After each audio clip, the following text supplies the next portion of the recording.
Still not here, still not here. And we are live, Rocco. I can see it on my channel. Yeah, mine's still. It's black screen, Yeah. but it is ticking over. There we go. Well, So, hello, folks. If you're back again, I'm glad to have you back. If you're here for the first time, what you're watching is a live stream where Chetan and I, we're the two founders of a project called A Better Way, and we both have a similar vocations in the world. We want to obviously, we're devoted to our own personal development, but we're also part philosophers, part spiritual teachers, part, um, we have mentor programs with certain people. We're commenting on the state of the world. We're trying to figure out what better might look like. We both are corporate exiles, in other words, people that have their professional development in life came out of that sphere, and it's probably one of the sickest spaces in the world. And really, it's given us social media, which has broken everything. It's given us AI, which is now breaking everything in a whole different way. And today we're just going to be talking about that, and we're going to be also talking about our journeys, because our journeys have been personally difficult as well. And we're humans. And what I want to do specifically today is reject that whole idea of when people have a YouTube channel or if they have a project like this, they're supposed to show up as if they have a $100,000 production budget, and if they got perfectly, as if we're professional presenters. We're not. mm, We're just two human beings. And I want to actually take a conscious step away from that synthetic, overproductionized, perfect looking, because whatever we do and whatever we say, we're normalizing and we're projecting that image as good and normal. And I want to actually hold a line against that. Yeah. mm. So, Chetan, thanks Yeah, for Rocco. joining me unrehearsed today, man. Yeah. Th- this is slightly more unrehearsed for me, honestly, because I wasn't in that headspace, honestly. I was still assuming. By the way, I'm just back from my vacation just a couple of days back. I'm still not completely over the jet lag, even. And I was under the impression that today is going to be a chilled out Sunday for me. I have a few things planned, but it was just going to be me chilling out the entire day, not doing a thing. Yeah, well, this should be no break from that, actually. Yeah, yeah, And yeah, it's a good actually, yes. space to catch you in, because I wanted to Mm, catch you. It's good, actually, sometimes mm, to have conversations where we're not over prepared, you know? mm. Yeah, yeah. So, what we were trying to do before is we were trying to like develop some momentum. But if we're honest with ourselves, we're not really ready actually to receive or welcome community members, not properly. If somebody Mm, wants to come along for the journey, it's going to be fun to watch what we're doing here. But we're probably jumped ahead a bit too far. We don't really have a sane execution plan, and I think it's not just us. I think everyone in the world was kind of building up to something that kind of had a big release that we don't really know how to process. mm, So many people are going through something similar, mm, and mm, people don't know how to process this, because in my context, in my work, we don't have a cultural framing for this. We don't have a shared cultural framing for the universal shifts and this difficult transition that we're all going through. Like, we're all encountering the rise of war. mm. We're all encountering this AI tech disruption. We're all encountering this childish, juvenile, destructive politics that's coming, that's emanating out of the Mm. United States. Yeah, And it's like the veil has lifted from me. I look at social that's media good. now Yeah, and I yeah, see it as such a fucking joke. All yeah, of the content is a joke. yeah, yeah. The comments people make are ridiculous. Mm, mm, mm. There's no intelligence there, there's no discernment there. And if there is, you can't find such people, because the algorithm, it's undiscerning. So it just keeps spewing nonsense out based on word matches. You Yeah. know, And even if you find such people, Rocco, what I feel is, see, if we were to record this video and then make shorts out of this, there will be like millions and millions of doom scrollers just scrolling through Instagram or YouTube, they will Mm. encounter a short. Maybe even the content resonates with them. Maybe they share it out with their friends or in their WhatsApp status and whatnot, Mm. and then back to doom scrolling. So it's like we are in this machine of ridiculously um, It's in absurd. it's just absurd, right? And even if we want to create a difference, say we are saying that content and the volume of content is absolutely garbage now. Yeah. It's reached ridiculous proportions, and we Yeah. still are creating content to actually talk about that, and There's that's an just so absurdity ironic. to it. Yeah. Exactly right. But Yeah. then again, like we have always talked about, the solution to bad science is not no science; it's better Mm. science. The solution to bad content or too much content cannot really be no content. It has to be That's better it. content, and we're trying to get towards that. And now we have an even bigger problem, or an exacerbating problem. Hmm. We have Maya with us, ladies and Yeah, gentlemen. we're not making funny faces today. Hello, Maya. Good Say hello, morning. Uncle Chetan. Say, you can use your words. Oh, she's not verbal today. Okay, off you go, Scallywag. Bye, Maya. Bye, Maya. Have a nice time at swimming. She doesn't know how to not act. She's feeling awkward. Hmm. I was saying there's an exacerbating problem whereby there was a barrier to entry for certain kinds of content creation. Hmm. Take Substack, for instance. That's where I do long form writing and where I do ideating and I'm philosophizing there and I'm Hmm. writing persuasive writing and I'm writing that kind of style of poetry that I write, which is not just poetry, it's like programming for the psychology and for the consciousness. Yeah? Hmm. But now, when you get undiscerning people that don't know that what they're looking at is craft, Hmm. they think, oh, I would want that. I want to get the likes. So Hmm. now Substack let's say, you know, call it 100 million Hmm. people, Hmm. of which maybe 10% were writers and the other were punters and readers. And now with AI, any moron, even Becomes a without writer. something profound to say, or even if they have something meaningful to say, Hmm. they don't understand that there's a craft that distinguishes output of craft from Hmm. output of content. Yeah. And then they also just create content and they don't actually go through the hard apprenticeship that I had to in all of that writing to actually develop my voice and to develop my writing style and to develop the rigor of articulating complex ideas and creating segues between things. And now they're just flooding. So we had 100,000, Hmm. oh, so let's call 100 million people. Now we've got 600 million people. Hmm. And it's not just 10% of them are writers. Now 50% of them are writers. Writing. Yeah. And now Substack has got a hard on for growth. And now they're emulating Reels. And now Hmm. they're emulating Twitter. Hmm. And now we've just got this enshittification of the platform, this algorithmic kind of, it's like falling back into a black hole Hmm. of Hmm. synthetic bullshit. And now it becomes even harder for people to reach each other. Yeah. And then when you try and discourage people from, you read their comments or their posts, it's written by ChatGPT. It's so Yeah. obvious. Yeah. Yeah. It's so obvious that it's written by ChatGPT. It all sounds the same, and I want to throw Hmm. up in my mouth. Hmm.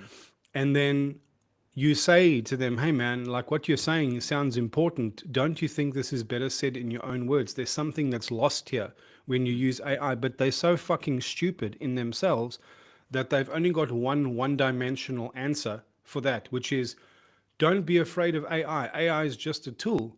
Saying the words, Hmm. but treating it like not a tool, treating it like where you actually are never going to test your own voice in prod because you're getting this thing to say your things for you. And then they respond in a comment that is also clearly written by ChatGPT. Hmm. Hmm. I've seen people write posts and the post is written by ChatGPT and then somebody else comments and the comment is by ChatGPT. Yeah. So we've got ChatGPT commenting on ChatGPT posts and a human being is sitting there accruing fake likes Hmm. and a good percentage of the noise is that. Yeah. Yeah. It's like Instagram. If you only post selfies that are glamorous, Mm. it's not the real you. Mm. And you're putting filters on to make people think you're more glamorous and beautiful than you are. What is the game that you're playing there? For Mm. what? Yeah. So that a non true version of you can be liked more than you. That's Right. it. Now, that, what that happened on Instagram is now happening, but not in photos, Mm. in writing. Yeah. You are sharing your non thoughts Mm. to reflect what a deep thinker you are. Mm. Mm. What Mm. a fuck Mm. up. Yeah. What a fuck up. And Really. then you're trying to help people to say, dude, this is not actually good for you. Your AI is not conscious and tender. Uh, it's not helping you grow as a person because they're saying these things. And then when Mm. you argue it, they think that your argument is just one dimensional. You are afraid of AI. I'm not afraid of fucking AI, you clown. Mm. I'm afraid that human beings adopt something without realizing what we're throwing away. Yeah. Yeah. Mm. And you'll notice the thumbnail for this video, it says straight talk. It's a joke Mm. because the AI is Mm. struck Messing out. up. Yeah. Yeah. And I mean, I use AI for writing.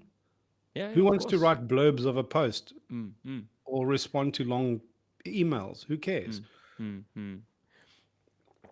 But this is where I feel what we're doing here, what we have started to do here, Rocco, the 20-day live challenge that both of us did, the live videos that we have been trying to put out Raw. every single week, raw, authentic stuff, which is where I think uh, you can still fake in a recorded video. You can do that for 10 minutes, 20 minutes, but once it crosses a certain barrier, you can see that this is just raw. Like the 20-day live videos, if you do that for 2 3 days, maybe you can fake it out, but you cannot do that for 20 days in a row.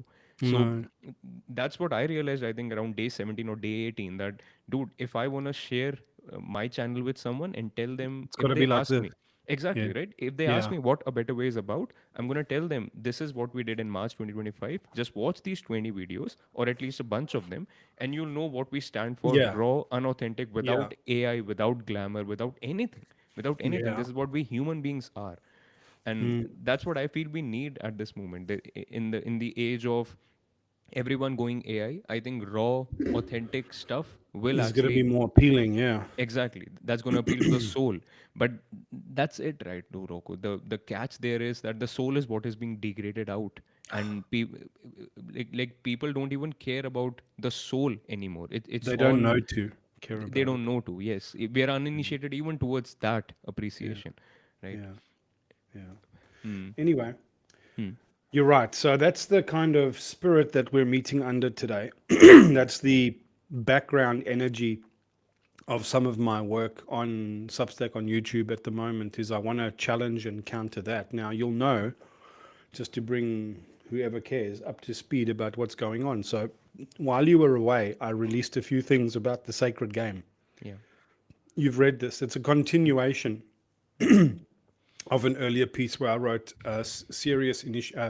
self-initiation for serious players. Hmm.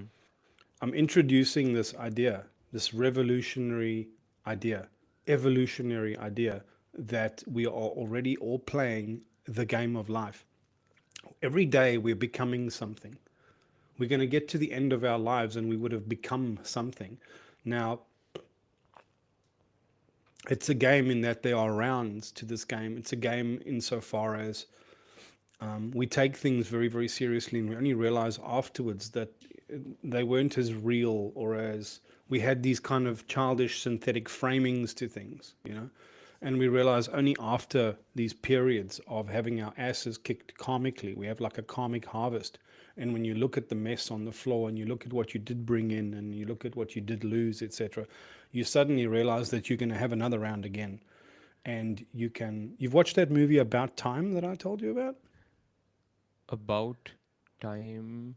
It's I that don't. one where the young kid can travel back in time. No, no, no, no, no. I've Oh, just you want watched to it. watch that? Yeah, yeah, yeah. I don't want to spoil the movie, but the gist Hmm. is they have this weird power in the Hmm. movie.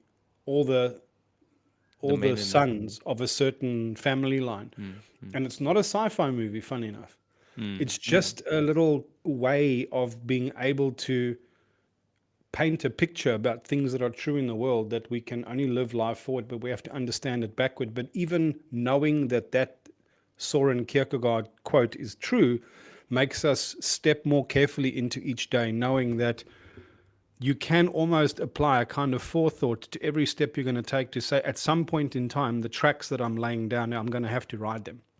Mm, mm, mm, I, mm, I'm, I'm laying a foundation, I'm making choices that I'm going to reflect back on. And the quality of choices I can make is always, the more present I am, the more intentional I am, the more discerning I am. Those kind of choices mean when I look back, I have less regret mm, because mm, I'm mm. playing the game more honestly, more authentically, more real, more in Consciously. alignment with my Dharma and my truth. Yeah. And we realize this, right? Mm, And that we're all playing this game, and that means we can play this game better or worse, mm, more consciously and more deliberately, or we can play it unconsciously and haphazardly. And if we're honest with ourselves, everything we're doing, even the human society at the moment, is a collective game that we're all contributing towards, but it's a fucking mess. mm. It's not present, it's not discerning, and it's not intentional. We have very small framings. We don't realize that we're all collaborating to a collective becoming. Yeah. Now, Yeah. just Yeah. arriving in that framing makes you want to start think about doing things in a more in a way that you're going to be prouder of, that creates more meaning, that you're going to have less regret about, that you think, oh shit, I can actually be part of the solution here, not part of the problem. Yeah. And those posts that I put out are these gradual way of me ideating my thoughts, but also saying, oh, this is the kind of work I want to do with and for a better way. I want to open a container like a dojo where Mm. people can come and learn this education that I've put myself through, that I'm now putting you through. That I Right. think you've suddenly realized, there was a moment that came where you realized I wasn't just a guy with good ideas. There's a real pathway, a golden pathway that we can get on Yeah. and improve through agile mechanisms. And actually, if it works for one, it can work for a two. If it works for Mm. two, it can work for a marriage. If it works for a marriage, it can work for a family. If it works for a family, it can work for a village and a company and a country and a people and a society and a Mm. you Mm. can see Mm. that now, right? Yes. Yes. And I want to invite people into that game. But I haven't actually said that out loud until recently. Mm. And Mm. so I'm framing that. Yeah. And then I spoke about the polycrisis and the meta crisis, which is Mm. this idea that you know that sometimes there's so many things going wrong at once that Mm. they all compound on each other. And even if we had individual answers for these individual things, when they start happening together, there's a new order of concern that arises. Yeah. Mm. Mm. Mm. And we're seeing that. Yeah. And until this, again, it's a framing thing, because when you frame to people, yes, that political problem is a problem. Yes, the Mm. Kashmir India thing, yes, it's a problem. Mm. But zoom the frame out and look at all of these things happening together. Look at how social media distorts our ability to solve that conflict. Mm. Look at how it distorts the nature of the conflict. Mm. Look at how it brings in religious friction and agitates it into that conflict. When you suddenly see, oh, it's polycrisis, there's multiple things happening that are going wrong at once, and to try and solve each problem in a siloed way is to fail, because it's not the actual problem. The actual problem is this: you have many problems that are all affecting each other. Yeah. And then there's the meta crisis, this way in which our ignorance of what better might look like, that there is a big picture, that our defaults, none of them are going to lead to meaningful outcomes, which means we're not only blind, but we're blind to our blindness, right? Not only are we inept, but we're unaware of the delta between what we should be rolling like and how we should be thinking versus how we think by default. And then the meta crisis is fed by the poly crisis, because then you try and raise awareness of this via YouTube or Substack or podcasts. And then nobody can really hear that because they're stuck in their siloed problem, Yeah. unaware of the meta crisis. It really is a fucking problem.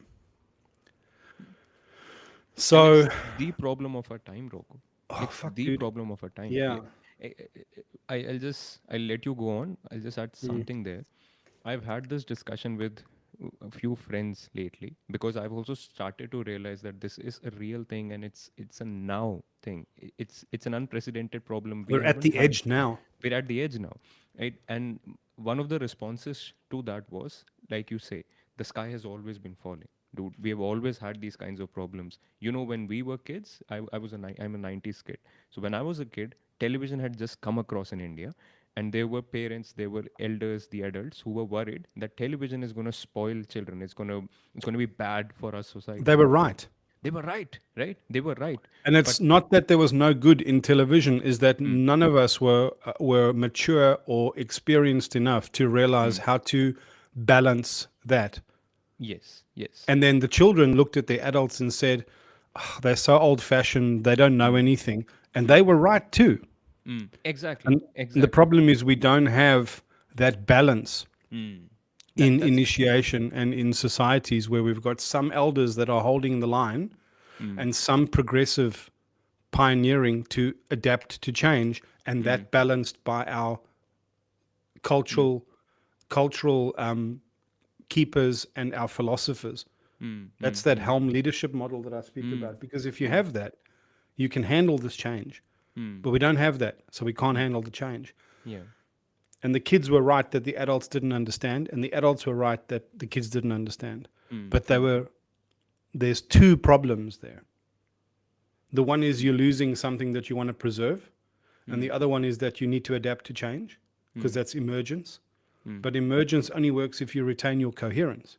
mm, mm, And mm. coherence only works if you know what your essence you're safeguarding Sense as is. you make your changes. And that's the Yeah. absence of initiation again. Yeah. Exactly. Yeah. Yeah. And now we're in a stage where social media is influencing the way people think outrightly. And these two silos that you've talked about, let's just assume these two silos, even these two silos within social media are in a self-fulfilling prophecy. They're in a feedback loop where they keep getting confirmation biased for their own ways of thinking. And the entire problem really is a lack of initiation of this very problem, like the meta problem that we're in. We have never faced this problem before. We have never had these kinds of influences, these kinds The of complexity stimuli. of the polycrisis is Mm. new. It's just a Yeah, new level. yeah, yeah, And that's not always been happening before. yeah. We've reached a threshold that we've never breached before. Mm, mm, mm, And what got you here is not going to get you there, which means all our old models mm, of solving problems become so inefficient mm, at this scale of complexity and chaos that but the nature of everybody is to run back to orthodoxy, run back to hierarchies, run back to their old religions of faith, yeah. because that's where they find safety and permission from. Mm, mm, Because mm, when you're uninitiated, the only way you can make big calls about big consequences is if everybody agrees with you, if you mm. have approval. And the only way to get mass approval is to adopt mass subscribed Ideas. operating model, like a religion or a corporate culture or a, and so we're all remaining children actually. Yeah. That's it really. That's it. And that's the challenge with this entire thing, right, Roku? I now totally understand. I now somewhat understand, I would rather Can you say. talk us through that Mm, change that's happened for you? mm. I was about to actually Do talk you know about what I that. mean? Yeah, and I'll tell you something outrightly. It's very hard to talk about it still for me because I'm still processing it, and I feel that this is such a new thing overall. Um, the idea of us needing a better society is something that we all agree with, but then the idea that we need to be the ones to step up and create a better society, and It's daunting. it is daunting, really it is. And there is a part of me which keeps knocking back and saying, do you really think you should be the one? Do you think you are ready for it? Do you think you are really up to the challenge? And I know that it's like no one else is coming, and I Yeah, it's a paradox. yeah, yeah. It's a paradox because no, you're not ready, but then you suddenly realize that the whole definition of an adult leader is when they realize, fuck, I'm not ready, but no one else is coming and I have to do Mm, something. And all I can do is do things imperfectly, Hmm. with the willingness to change and improve, but I can't do nothing. Yeah. Yeah. And I can't accept something that doesn't look very obviously worse to me. Like I can see how the That's it. worst politics, all the politics Yes. out there, almost all the corporate culture out there, it's the worst answer to our problems. It's I not the know. better answer, right? Uh, And there's better and worse within those. mm, And that's mm, the mm, problem. Like sometimes you criticize the left or the right, or sometimes you criticize the conservatives or the progressives. mm, And then everybody, if you criticize the conservative, they'll blame you for being progressive. yeah, If you yeah, criticize the progressive, they blame you mm, for being conservative. And actually, mm, what you're saying is sometimes mm, just because there's no right or wrong does not mean there's not better or worse. And in this instance, A would have been worse, mm, significantly worse, mm, by a higher order concern or metric, a transcendent level mm, of mm, judgment and discernment than mm, you are stuck in and applying. And you are looking at everything like this. And mm, I'm realizing it's not just that all religions are equally bad, it's mm, that in certain contexts, one religion is actually worse than the other because of a certain behavior pattern, or because of a certain resistance, or because of mm, a certain belief. mm, I'll give you an example. mm. I'll make it quick because I really want to start asking you some questions. Yeah. And it's actually important. I won't give that example. I'm going to move into this. Okay. It's important that you feel not ready. It's important that you're still processing, because really this live call is going to, you'll realize this is important. This is going to be part of that processing, Mm, because you are now being brought to the edge that you wouldn't have brought yourself to, and you wouldn't have known how. And you're going to realize in a moment it doesn't matter, because you have to show up saying, like, I learn what I think as I hear myself speak, mm, mm, number one. mm, And number two, like, I don't want to be inauthentic. Now I have to say things. Now I have to say them badly. Now I have to tell on myself. Now I have to. And that almost becomes like a, you know, it's like when you first date someone and you eventually go, you know what, they're going to see me naked at some point. I have to break that spell. Okay, fine. This is it. Now you can choose whether you like it or not. mm. It's scary, but it's liberating Yeah. at the same time, and it's also hugely necessary. So I want to just shift gears a little bit, Mm, and I want you to give a little bit of witness to your mm, own journey, and at the same time, a kind of witness to this process that you've been going through, and at the same time, a witness to the sacred game that you've been initiated into, and what a profound game changer that is. What you thought you knew. So mm, let's start there, and obviously you can sanitize this in whichever way. Now, mm, we're all undergoing life changes. So I know that your father passed away over mm. a year ago. Yeah. I know that your relationship with your job has been progressively changing. Mm, I mm, know that there's a watershed moment that's come in your life where you have to now find a new gear, hold a new kind of space, both in this project mm. and in your personal project at home, Yeah. for your Yeah. family. And I also know that you had a journey of unbecoming and unlearning and awakening and some level of enlightenment, some level of realization. Why don't you tell us a little bit about that first Mm, journey, mm, that first leg of the journey? mm. The first leg of my journey, Rocco, was quite honestly all around unlearning. All around unlearning, because unlearning used to be the word that would always keep coming up to me, because I realized at that point of time, around those points of time, that How old were almost you then? um, this was 2017, I guess. So 25-ish is when it started for me. It started to dawn on me that the things that were holding me back from the truths about life, And were about really, yourself. and about myself, were really things that I had learnt from all the different conditionings that I've had, my childhood, my parents, my family, my school, my teachers, my friends, my relationships, all of that jazz.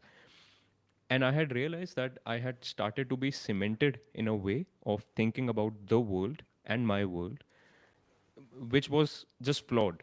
I just realized at some point that it was all flawed. One of the Uh, biggest What catalysts, was the incentive for you rejecting that? What was it costing you, basically?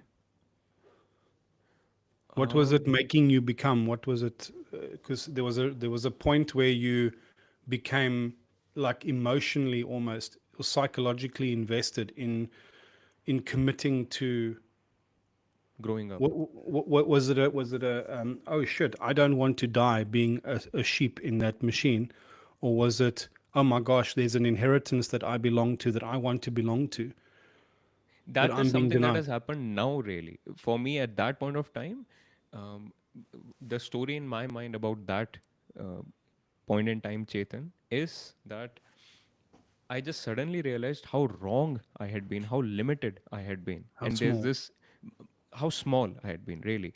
And then I also realized that there is something to be said about how I had small ideas about what fulfillment would look like. And Mm. when I realized that, that book, Thinking Fast and Slow, that was one of the biggest catalysts for me, because when I realized that my own thinking is biased, my own thinking is full of all of these biases and fallacies, I somehow made a decision with myself that I do not want to be taking more decisions before I have learnt more about this, before I have decoded my own psyche better. Because suddenly, the fact that I was an atheist, I was a staunch atheist who would profess atheism to people, I was doubting that. And that was a big part of my personality at that time. And I started to doubt being How an sure we atheist. are when we're young. Exactly, man. And that's what I realized, that's the thing. I realized I was young. I realized I wasn't grown up enough. And I wanted to be grown up enough. I don't know why, I don't know how, but I just wanted to It's grow an up. authenticity thing. Authenticity wants to be authentic. Yeah. And once you know that you can be better, you want to be better. Like that's just, I don't have a reason for it.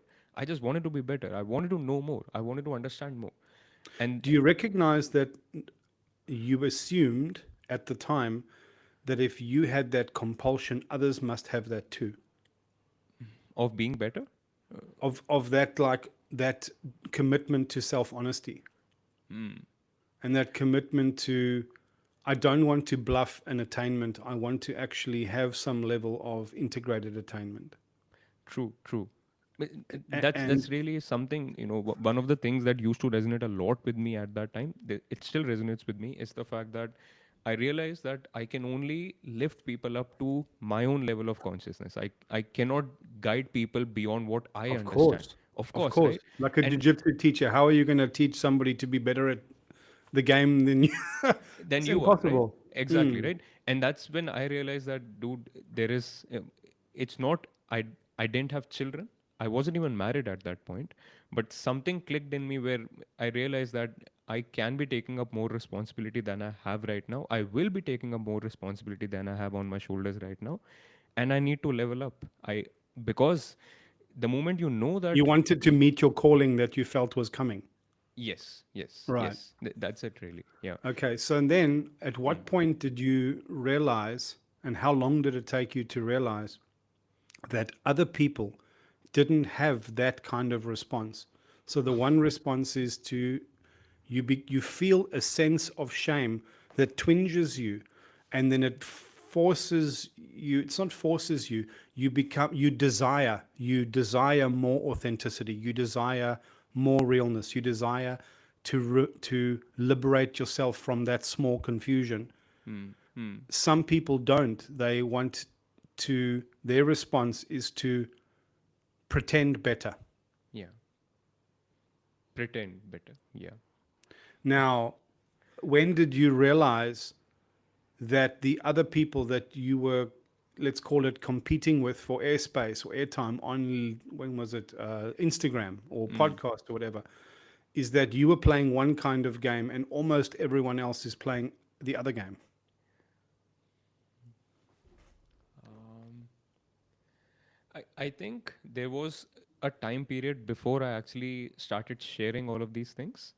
Like I went through a serious phase where I was meditating and seriously reflecting on things via all the books I was reading, the hundreds of books that I read during those 2 3 years. Yeah.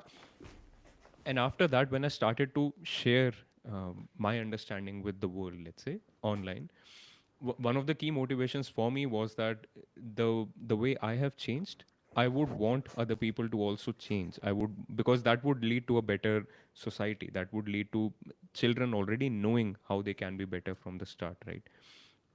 But when I started to share things, I did realize, I don't know when, I don't know by when, but I did realize that almost everyone else who's sharing stuff online is probably regurgitating all the quotes, and they're not really understanding. It's They were more excited to grow an account, than and to actually yeah, like people who that was like the end. Batman or who like Star Wars, Hmm. they're not really trying to become actual Jedi's. They're just excited about the mythos, Hmm. the culture. Yeah, for me the Instagram account, the blog that I started, not the podcast at that time, but even the podcast and the YouTube channel, all of those were a means to an end, and these things were not the end in themselves. To have a better Instagram account is not the end that I'm gunning for. That's But not what I we got lost in that, and then you realize that which most of the other people that you're competing with for likes and airtime, mm, like what was his name? Bless him, America. America. I He couldn't tell that there was a there. He didn't realize that there was a level of authenticity that he couldn't subscribe to. And you couldn't break through him. You couldn't. It was Correct. like, At what point in time did you realize that that we're not the same? Humans are not actually the same in that sense. you know We have what, one or Rocco? two intuitions. Yeah. I'll tell you something, man. I think I realized that immediately, but I doubted that realization until I met you. Like, very honestly, especially about America, I had that intuition. I had that about other people as well, but I doubted my realization because I had come up even via all this unlearning. One of the things that had cemented in my mind was to not judge, was to really, like, I could understand that people go through their own cycles and their own life paths, and therefore to judge is to condemn the life path that they've been on. So do not judge, which meant for me personally that even the things that I was realizing about people directly, I started to doubt my own realizations. And I remember specifically when I discussed Or this with you. downplay them. You didn't doubt them. You just downplayed that. Hmm. You made that a less relevant signal in your evaluation. Ah, Yes. yes, really. And that's when we started to talk about it, I think I started to derive my sense of permission from you at that time. That dude, this guy is also talking about the same thing, and I respect him. That was again an intuition that I thankfully trusted, Rocco. I thankfully trusted Which that is a intuition. credit to your discernment, actually. Yeah, I realize that now. Yes, true. Mm-mm. So that's when I think I would say that if you ask me when did I realize that people were different online, I had that intuition, I had that realization probably from the start, but I was doubting it, I was downplaying it until I met you, and I saw that Right. someone that I respect is Right. also having the same realization, and therefore I gotta give that realization some more credit. Mm. And yeah, that's when. So I Mm, can reflect that back to mm, you. I went to Ireland on that mm, walking tour to go and meet one of my heroes, David White. yeah, And it was wonderful. He's an incredible guy. Jesus Christ, that guy's a master in his craft. But yeah. and I say this with discernment and respect.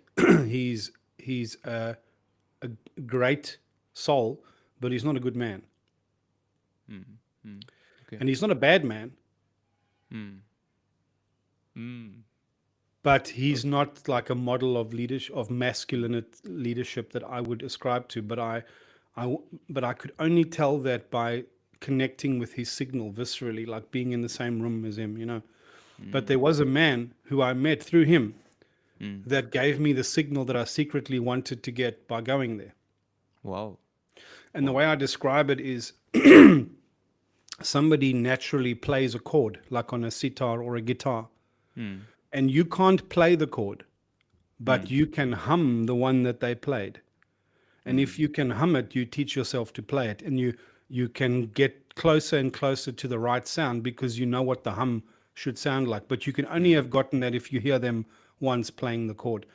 mm, And mm, what we do as leaders, as thought leaders, as mentors, as just other humans to each other in community, we relay signals of mm, authenticity, mm, mm, signals of permission, and really those two should have go together. If your sense of self permission and authenticity don't derive from the same reasoning and the same self knowledge, I question that.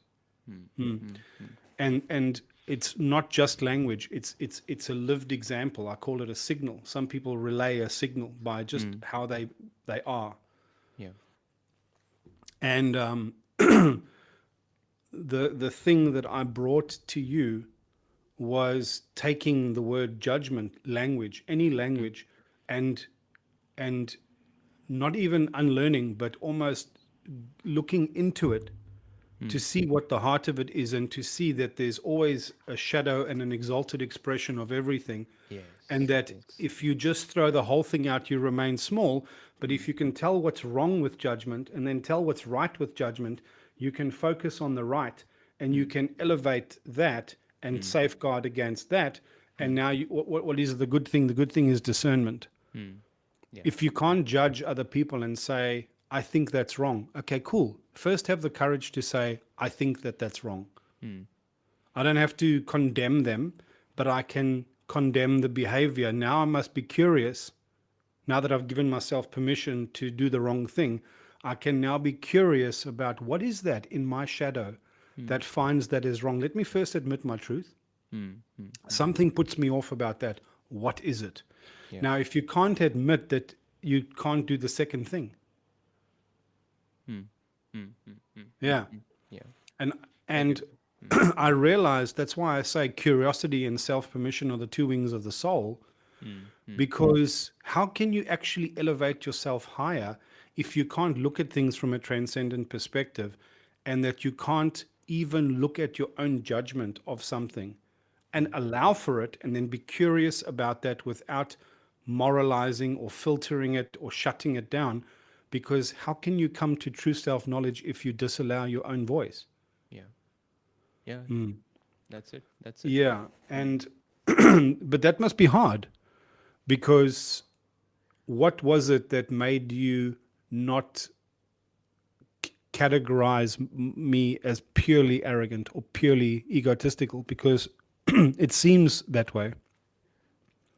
Man, I think one of the things that really helped was that we had a lot of conversation, and I was, um, how do I put this? How did how did I judge you for not being a part of that crowd? I think your authenticity spoke out, dude. It was just the way you were showing up. It was the way you were actually also talking about the fact that this may sound as if you're being arrogant, but you're not. And it's, oh, one more thing. You also used to talk about, you still talk about that the entire job of being understood is not yours. It's partly mine. It's almost more than half my job. You know, if I have to understand you, it has to be my job as well. I need to bring in my private key as well. The private key Right. bit, I think, has come in now.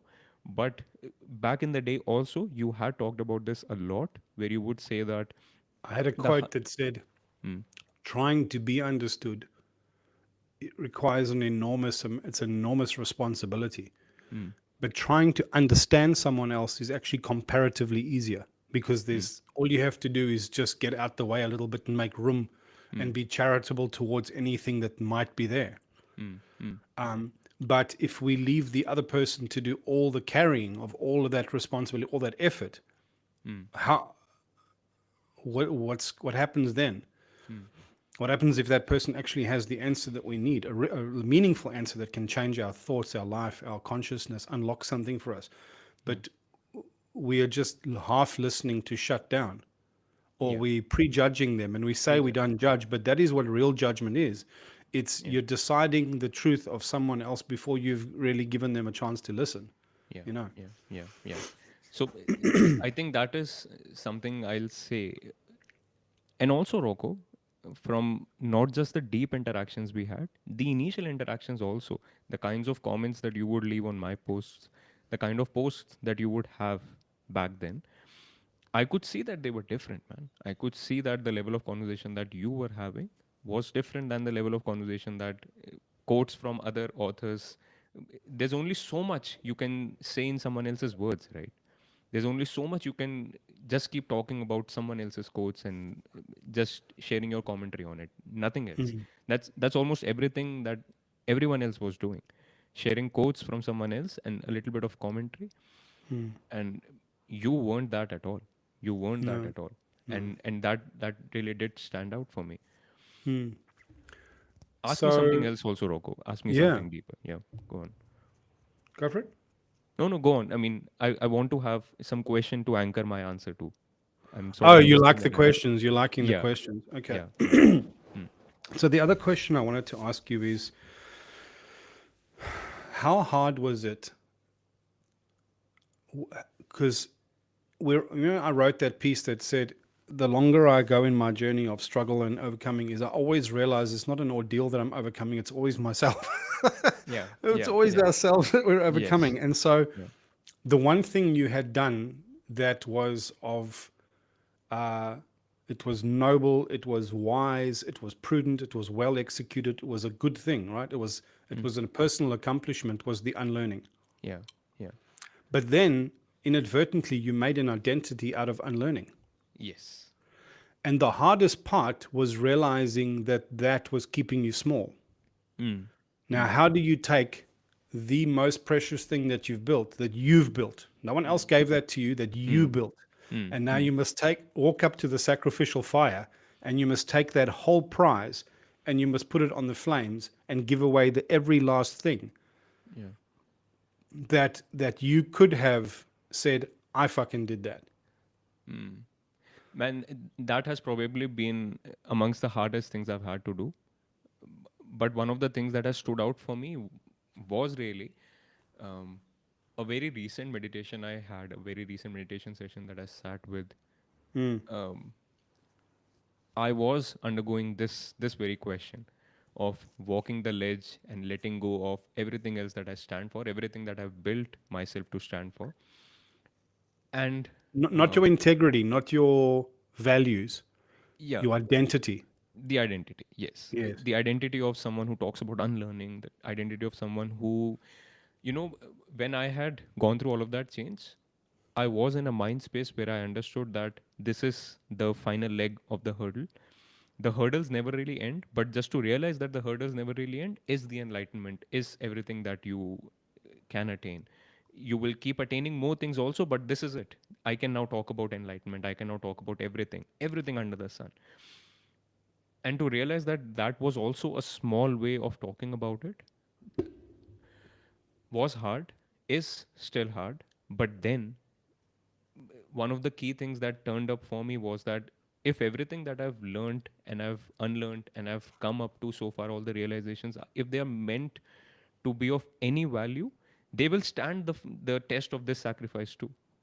Like, if they cannot, they were not really the highest realizations I could have had. They were not really the the golden armor that I could have been wearing. And therefore, there is something better on the other side of this sacrifice too. Or there isn't, but if you can't roll that dice, it means that you're held back by your own fear. Yes, my own fear, my own shame also, right? And Talk that's to me that. about that. Talk to me about that, because Mm, um, shame is just such a universal human mm, reality that we mm, don't have good language to process or talk about. Or I talk to think me I about don't how either. somebody who is generally a good person, Mm, who I've never heard you say a bad word about anybody. I've never heard you play small or argue small or there's always a nobility. There's always an integrity of character. There's always a commitment to betterment and Mm. upliftment of other people. So, how does someone like you have a relationship with shame? Mm. I'll say honestly, firstly, I don't feel I have the best vocabulary, the best understanding of shame, but my own relationship with it has been that shame is something that holds me back at times. It has held me back previously too. I have had examples from my own childhood too, where I would feel that now I feel that if my child was going through what I was going through, the last thing I would want is for them to be ashamed of their own experience, their own feelings, their own emotions, their own truth. I'll tell you something. Um, I had a pretty hard childhood in the middle years because we went through a terrible financial crisis in our home. A terrible one, man. I mean, three kids at home, and we didn't have any savings. We didn't have a home. We didn't have any income coming through. I Or don't there know how wasn't my even a we. Your parents didn't have that, and you just helplessly inherited the reality. Yeah. yes, exactly. I still don't know how my parents pulled it off, man. I just don't. Without any help from others, without any help from the family and the friends who were supposed to be helping but did not. I don't know how they pulled it off. It still makes me cry for everything that my dad went through. But anyhow, And fearful and yes, exactly. cautious, and yeah, yeah. Yes. And at that point, one of the key memories from that experience of my childhood is actually around shame of not having money, feeling ashamed of being Of of feeling belonging. less than, Yes, yes. and feeling not only less than, but the fact that you are less than or had less than Hmm. is somehow a reflection of your family's character Hmm. Yes, or your yes. But, parents. Like hmm. In general, it was something to be ashamed of. It was something to be ashamed of, and therefore you would not talk about it. You would try to find your ways around it. Like if there was a school trip happening, which would cost not too much, but my family couldn't afford it. I I was so ashamed of this fact that I would not talk about this with my friends, with you anyone. developed strategies to Circumvent the entire. save face. Exactly, exactly, Yeah. and save face in a manner which, counterintuitively enough, I feel that is what makes things worse. I have friends from childhood, my childhood, who still do not know the problems that me and my family went through back then. What the fuck do friends mean in this case? What Yeah, the but fuck also, does how that old mean? were you then, man? Um, I was 14, 15.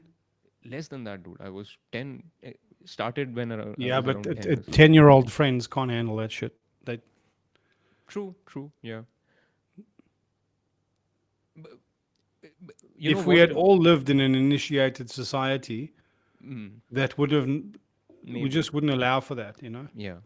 First of all, your parents would have been given better guidance on how to be more prudent financially, and secondly, if they fell on hard times as people do, Mm, um, how can we endure some families struggling more than us? We just want to make sure everyone has enough. yeah. Now, in Jewish community, I'm not Jewish. Mm, I just know this because of my teacher. mm, And she said there was something very special that happened in Jewish community. When somebody needed charity, you never brought it to their front door. mm, You brought it to their back door. mm, Because real charity never comes through the front door. Because that's not charity. That shames them. mm, It just shames them. mm, Because nobody wants to be the receiver of charity. mm, mm, mm, mm, mm, Giving and receiving is such an important psychological concept, such mm. a foundational psychological concept, that one of the reasons you didn't want to talk about it is you didn't know, and nobody was mature enough to handle that at the back door. Mm. Yeah. Yeah. Mm. Do you understand? Yeah, yeah, yeah, yeah. I do, I do, I do. I really do, man. Because That. we were poor as well, Oh, really? I didn't. and my family were not close, Mm. and there was a lot of emotional abuse, verbal violence, some physical violence. mm, Um, so I was more psychologically traumatized and traumatized in my nervous system than I ever felt abused. I never felt abused, mm, you know, because I had a strong sense of sovereignty. But that added to the problem because it's not as if I could even let people through the the mask or the armor to let them in because I was embarrassed of actually my family as well. I wasn't proud of them. mm, And then my parents also then smoked and made bad choices and did things that were now not prudent with the money as well. And so it wasn't as if even I could accept the fact that it was just bad karma. It was now you're now exacerbating your own karma because of your lack of maturity. mm, mm, So the shame was fucking enormous, right? Because what's yeah, so important to you as a young person is to be um, accepted, that's belong. it. You need to Yeah, belong with your group, and yeah, you don't actually know how to navigate that line. yeah. You know. And therefore, one of the things that I realize now, and this is very recent for me. In fact, this was as recent as the trip I was on, and I was meditating on this, and I was realizing that one of the key things that was missing around that time was not really all the trauma that I was going through. It was the fact that we were in an environment where I was left to process that trauma all alone, and therefore I never really processed that trauma. Like a Well, child, never how? adequately because you Yeah, faced what you could face. But if there's shame involved, it means there's a psychological incentive to brush things under the carpet and hope they disappear. yeah, yeah. And then believing almost that if they're not visible, they're not present anymore, you know? Yeah, yeah, yeah. And there was no one initiated around me to actually even tell me this. No, Of no, course, right? Of no, of course. course there We wasn't, still right? don't have that. We still don't have that Yeah, in our yeah, yeah. society. And therefore so that's my relationship with shame to some extent, where I would say that I still go through those phases where I'm visited by those demons in some sense, Mm. especially around finances, especially around money, because that's been such a massive part of my childhood that I still feel shame around that. And then, um, Yeah, but how does that relate to the shame we were talking about, where mm, um, you were talking about your personal spiritual attainment or your mm, intellectual attainment or something like that, and that you were struggling to face that that shortcoming or that fear of we were talking about. You said you were afraid to put that identity on the flames because it was mm, the only thing you had ever built. mm, And I said, mm, but, and you said, well, a big part of that was shame. And I said, but what relationship, how could that trigger that quality of shame that you were talking about before? mm, How is it that you associate that also as shame? You know, because mm, it is, mm. and your intuition is right. But I'm curious if you understand how, or if there is any kind of similarity. And then does it mean there's two kinds of shame? You know, and it's One okay of to say I don't know. I mean, yeah, I understand. I'm getting to one of the shames that I used to feel, especially around the first transition that I had, was the shame of admitting that um, admitting that I know better. There was a shame involved in it, in the sense that, the, oh, I'll tell right. you, I'll give you an example from my childhood. I've been a studious, a nerdy kid since I was very little, and I was the top of my class and everything. So there was no shame involved with being intelligent, but there was a shame involved with raising your hand first and saying that you knew the answer to the question that the teacher was asking. Somehow, I don't know what placed that shame in me, but to raise your hand and say that I know the answer, I used to do that. Very often, I used to do that, but it was always, there was some level of shame involved in putting your hand up and saying that I know the answer. And that was, uh, That's yeah. that's the um, that's the accusation, the Christian accusation of pride. Look at you. Yeah, yeah, yes. Look at Look you. at you. You think you're something special, you know? Yes, yes, yes. Yeah, exactly. Now, where And did you learn that? man, one of the experiences that is rooted in my memory is this teacher that I had who would actually punish me for raising my hand up and saying that I knew the answer, because no one else in the class would be able to answer because of me. I don't know what I would say, put that to, but this is a memory I have, a very sharp memory, that we had just Like started the in. accusation was that you were a show off. Yes, exactly. And I was punished for it. I was made to sit away from the class because of knowing the answer, because of saying the answer You know, the firstly. irony is if one kid keeps answering and you're trying to bring the other kids into the conversation, it's as simple as saying, okay, someone other than Chetan for a second. Chetan, just cool it. I just want to hear Huh. if the other kids are getting this. Yeah. Yeah. I think almost all the other teachers would have been doing that, but this one teacher who I also respect, I think he was one of the good teachers that I had, but this memory sticks with me, where he would literally punish me for putting my hand up and giving the answers. I don't know. So that's maybe that also rooted that shame in me somehow. But somehow Um, that came from home, dude. Definitely would have. Definitely would have. Mm. Definitely would have. It's bound to be. Um, Because I had a shame around being the smart kid. And the shame was twofold. mm, The one was I had a sister, which I only realized much later in life, would have had a natural resentment towards me because she was not wanted by oh, our mother I because get she that. was the product of something called date rape. Yes. I've read Mm, that in your book, Rocco. Yeah. right. Yeah. So then she had a kind of psychological insecurity that would show up as manipulation. Subtle, just kids, you know. But Yeah. then aunties and uncles would kind of shame her for that. Mm, And I was like a golden boy.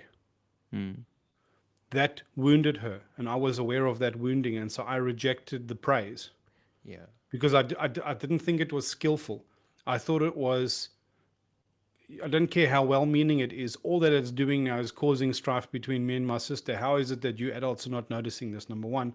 And then when the praise would come from school about how gifted I was, they wanted to put me in accelerated, gifted school Mm, acceleration, and I just rejected it because now I don't want it to be a fact that's now because it's all good if like I do well in this and she does well in that, but now if I'm in a different school because of mm. they only go to that school if you're gifted, and therefore why is the sister not there because she's not gifted like that? Yeah. So I I get couldn't that. do that, right? Yeah. Yeah. Yeah. And it wasn't shame exactly, it was like a strategic response Mm, to something. Then an actual shame came along in where I began to realize that I was a genius. mm, But it's a very weird thing. You're not supposed to say that you're a genius. mm, I don't know why, really. I don't mm, really know why. If we get to the bottom of it, what is wrong with what is wrong with a genius calling themselves or recognizing their own genius? What is like? mm, What's the actual problem here? mm, mm. I think it And so is you that. can think of this a million ways. There isn't an actual problem. Yeah. It's just a perceived psychological problem, whereas you don't want to trigger everybody else's shame by saying that Yeah. you're better than them at something. But we're all better and worse at different things. But what is really the problem with somebody acknowledging one of their strengths? Mm, So no one around me could handle that. mm, So then I also then realized I was this, but then trying to get traction in relationships, especially at work, in a work context, because the implication then is if you're a genius, you must be successful. oh man.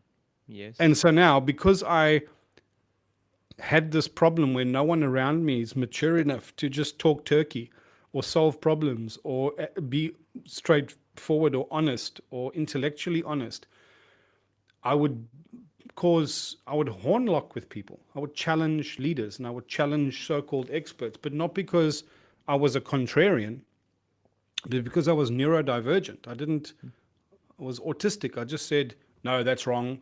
This is the right way to do it. And someone would say, no, get back in your place. And I'll say, no, no, no. You're trying to raise a flag here of knowing more, and that isn't more or better. This is more or better. And if you try it, you'll see. Then we can put our egos and our dicks away. And I would just Mm. keep calling, and people, you can't do that, right? Especially not Mm. in business. Yeah. And so I was never successful because I was always suppressed. I couldn't do a university education because Mm. I would keep telling them how ridiculous it was. So I had to drop out. Oh. I couldn't get into leadership and management development tracks because I wouldn't play the game. Mm. And then I didn't become financially successful.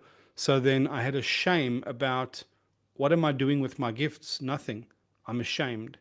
I'm Mm. ashamed of public. I wasn't ashamed of my intelligence. I was ashamed at the delta, the egregious delta between, because your claim is supposed to be backed by utter success.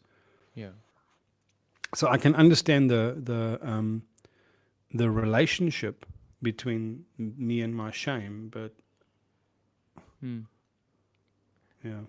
I don't Anyway, think I've I don't think I have processed it enough really to yeah, yeah, yeah, actually have that kind of a coherent understanding of my own shame and having that articulation about it. I yeah. don't know.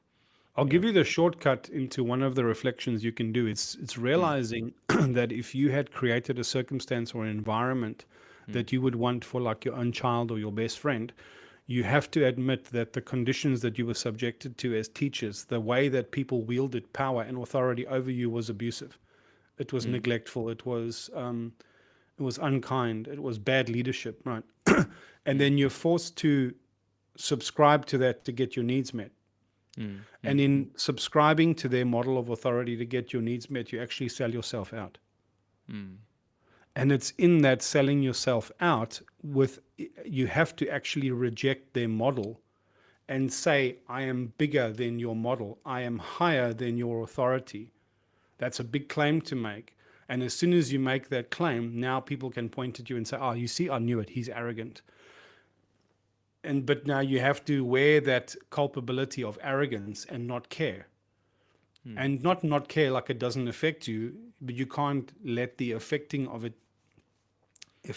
you or the way it affects you, you can't let that undermine your self permission. Hmm. Now that in mystical terms is called confronting the demiurge, because somewhere deep inside in our psychology there's a gatekeeper, there's a level holder, a threshold keeper that is supposed to be there because we're humans, and humans derive their sense of meaning from connection, from belonging, from. Now, if you are rejecting the system, rejecting the authority, you are making a claim about your own kingship, a claim about your own ascendancy. Hmm. Now, the only model that we accept is you can either be a priest or a pandit or a merchant or a. There's ways in which we accept someone being better, Hmm. Hmm. and you are rejecting those. Hmm. We have to call you arrogant, Hmm. and you now have to back yourself in that. Hmm. You're confronted with the social price of shame without feeling personally connected to it. Because how do I transcend this model of permission without understanding what it is that is wrong with that model of permission? Hmm. Hmm. That's Hmm. why I teach understanding, because how do you do that if you can't articulate it Hmm. and say what E- better looks like? Yeah, yeah, Yeah. And I do realize now that that is what I miss right now. I do miss that articulation. I do miss that yeah. the words to actually talk about it with myself, Mm, with others, perhaps, mm, right? With people. Again, it's down to the same thing. Like I said, we can only raise others to our own level of consciousness. And now this is the next level of my own realization that I have to walk through this cave now, yes. so that one of the things I can do is help others as well do Yes. that, right? Yes. So we're getting. I don't care how long this goes today. Yeah, yeah. No one watches. They don't watch. C'est la vie. You don't care about the What millions and millions of people, Rocco? I do, but I think we're going to attract 5 or 10 that are going to care. And if they Yeah, care, they'll care. yeah. So what I wanted to ask you was, part of this journey now, you put yourself through your first initiation, Mm, the first awakening, let's call it. Yeah. And at some point, I start sharing knowledge and information and maps and models, and it takes me a long time to break through to you, because the thing that takes the longest time is, it's a bit like when I said before, you think everyone's on your project and you're just trying to lift them up to your project. And then you Mm. realize later, oh shit, everyone's kind of on their own project, or Mm. they're on a different phase, and they don't respond. They don't intuit the Mm. same way you do. And you kind of have to, oh shit, like that's a realization. Mm. So that was one of the reasons, is that you were just on a different arc, different trajectory, different stage of a Mm. similar journey. The Mm. second thing was, you don't know what you don't know. Yeah. The, and the third thing is, yeah, it's related to the second. You don't know what you don't know, and so you can't tell that there's a there there. Exactly. Or even if I can tell there's a there there, I cannot tell that um, um, someone else is there. How do I Really? identify? I mean, no, I would say that I can realize that this guy, um, like I respect this guy Ah, more. this guy's ahead, but I can't tell if it's a mile. I can't tell if it's a river or an ocean. Yeah, yeah, that's one way to put it. Really, yes. I Yes. don't know. I don't know How? how far Yeah. along in the journey Is is that a this. puddle? Is that a Mm, river, or is that an ocean? yeah, yeah. And did you? And you? What do you? I suppose you just assume it's a puddle Mm, I don't know. I. because there was a degree of delusion, and I don't Mm, mean that in a disparaging sense, but the delusion in the sense that we were playing jujitsu, but you had no idea of the size of the game we were playing while we were playing it. yeah, Because because you're not a stupid guy. Like you really understood some shit, but then I'd give teachings and give examples, and then you'd go, yeah, and I could see that you're getting it, but mm, like there was some way that wasn't landing, and I was going like, what the fuck, man? But then I just realized, this is a ripeness thing. There's just a ripeness that's happening here, and there's an alchemy that's happening in Chetan. There's a just like you can't rush that shit. you know what, man. One of the Mm. things that I want to say is that the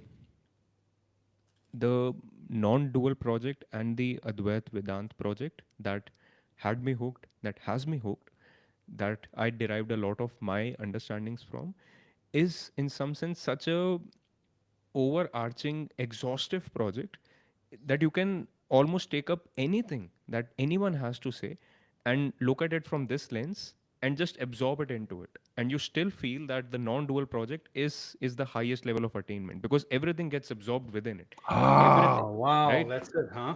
Yeah, so I would feel that I can also encapsulate everything that you are saying in here. I just can, and I was able to. I'm still able to. But the Bec- irony is it diminishes it actually. it diminishes Can we your. talk about that? Because that's a really good point, and I don't think Hmm, people will understand. So just let, hmm, let everybody remember what the first of all, non-dualism basically says that the only form of true spiritual fulfillment is the release of the illusion of self. It's where yes. you realize we're all actually one, and everything that you're holding onto that's synonymous with ego or I or identity or attainment or achievement is all meaningless.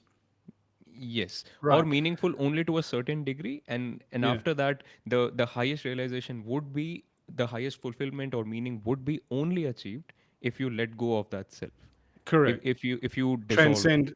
if you transcend the self. Yes. Yes, Now, yes. Advaita Vedanta is slightly nuanced insofar as it says that highest attainment is the realization of true self. Hmm. Capital T, capital S, true self. And true self is Atman, the knowing beyond object subject. It's Hmm. just like a pure form of recognition, pure form Hmm. of knowing. Yeah, yeah. Yes, Now, there's yes, different yes. projects. There's Mahamudra, there's Zen, there's Hmm. Dzogchen, there's Advaita Vedanta. That kind of all fall under the non-dual, but Advaita Vedanta is unique because it still admits of a property of selfhood that you can resonate and identify with, but none of that is about corporeal meaning. None of it is Corporeal. about meaning here in the world. Hmm. Hmm. It's all about a Yes. transcendent form of Hmm. meaning Hmm. Hmm. that Hmm. that makes this all an illusion, nothing more than a dream. Mm. Yeah. And that's where I was. That's where I was, and I would, um, the the peace that gave me, the um, the The hope, belongingness, the hope and the the spiritual belongingness. hope, like, oh, this is going to be okay because. Yes, yes, Yeah. and the entire idea of this is it, and I belong. I have always belonged. I just forgot. Resonated with my idea of unlearning, because I had subscribed to an idea of belonging, which was given to me by my conditioning, and that was all ignorant conditioning. And therefore, Mm. now that I belong, this is it. And that was the umbrella, that was the encapsulation with which I Oh, was looking wow. at everything, So I right? call that a framing, and it's Hmm. actually, in some sense, a limiting framing, ironically. Exactly. And I did not realize that at all. And even when I encountered you, I could see that everything you're saying is true, but I would limit it to that encapsulation of non-dualism. You were trying to put it in that framing. Exactly. And I was able to do it properly because I understood, And they're and congruent. and they're The problem congruent. is Exactly. they're congruent. So it looks, you go, oh, yes, your Lego fits into my Lego. I Yeah. get it. Yes, exactly. And that's where I was always. That's where I was always, because um, y- also And that took a you long time to get unstuck, even when I shared you that middle path. actually, that was when I realized that this is something new, dude. I remember we were in the middle of a conversation actually, and we realized that, oh man, this is something different. Like, I didn't realize. I honestly didn't realize that there were three paths. I didn't realize that what we were talking about all this while was the middle path, Oh, and we were it's talking about consciousness, and I said there's not yes, only one there. yes, yes. That's it. That's That's it. it. And that's what actually Wow. triggered it for me, where I realized that, dude, I perhaps I've been looking at this in a convoluted lens, and I need to shift that framing again. And that was the hardest bit, man. It still is, honestly, because I respect the non-dual project, the entire understanding that I've had via that project so much, that there is another level of Self permission required to not reject it, but transcend it. Yeah. yes, exactly. Because, of course, the idea that you are sharing is congruent with it. Because if it's not congruent with it, how It can it wouldn't be truth. improve on it? It wouldn't Yes. be the truth. And Yes. how will it improve upon it? But Yes. I can understand that it is improving upon it, and I think that's where I am right now. Yes. Mm, Yes. Christ, is fascinating, isn't it? You mm, know, there's this thing that I wanted to share with you. mm, It's, I don't know whether folks will understand it, but when I show you this now, I mm, believe your appreciation of this will change, mm, or you'll recognize that. mm, mm. You've described this to me, yes, Rocco. Yeah. Yeah, there's the three paths, Mm, and then you almost have to turn them on their head mm, and invert them and realize that that then becomes this, and then inside that there's another one, and so on and so on and so on and so on and so on. mm. That's just a forever invitation. Yeah. It's a forever invitation. And it's the eternal golden apex. It's There's Mm, always a transcendent perspective. There's always a better way. mm, There's always something higher. There's always the way that the truth curves away from us over a event horizon that we can only see more of the closer we get, and then that never converges completely. mm, And it's not that there's no there. It's that the there is Rama. It's this unattainable perfection that we're always going to be aiming towards forever and forever and forever and forever. But you can actually only do that. There's mm, two kinds of achieving of that. The one is letting go of the mm, holding of the anchor of one of those points in that triangle, where it's like, mm, I don't have a perspective here. The only mm, point that I have a perspective, the only way that this thing could be a receding curve is if I have relativity. And I can only have relativity if I am a unique perspective in this mm, arrangement. If I mm, release that and merge with all of consciousness, I just see the pattern. And I don't mm, just see the pattern, there is just the pattern. mm, mm, And mm, it's mm, fractal forever this way and fractal forever that way. And that fractality, that eternity, that infiniteness is the wholeness, the true selfhood. Because I'm mm, also that thing inside of me. I'm mm. also, that's the trick of the Atman, the self, is that Yeah. I'm also infinite. Yeah. but it's not an infinite wherein when you and I say something is infinite, there's a part of our mind that nags to find, oh my God, then how am I going to find the end and the bottom? Something Mm. is wrong with infinite Mm. Mm. Mm. because Mm. as a self, infinitude to a finite thing is it breaks safety, it breaks coherence, it breaks the brain. Mm. And so leadership is always a way of embracing paradox. Mm. And it's not just holding this impossible tension, it's recognizing that impossible tension corresponding also inside yourself, Mm. whilst being okay that you are one of those anchor points in that eternally twisting triangle. Mm. That part of my truth is there, but part of my truth is also the whole thing. Yeah. Yeah. Yeah. That's it. And Mm. Mm. Mm. it's hard Mm. to talk to when you're not high, but and to Mm. put into plain English. But those Uh, three dots, they speak about that. Yeah. yeah. Yeah. Yeah. I get you. Now, when you think of Advaita Vedanta, there's no such thing. Hmm. Hmm. Hmm. There's only yin yang. There's only the all. There's only transcendence. Uh-huh. And Yeah. transcendence itself is not defined as steps. It's just a now Yeah. I'm there. Yeah. Yeah. And but there is no coming back from that because there's no self to inhabit to respond to that. That's why some people, when they respond, when they report on enlightenment, like in Zen, they just say the aim is to reach enlightenment and then carry on with your life. Yeah. That's where I felt I was, honestly. I used to Sure, feel. eh, eh, and you were, Mm. Mm.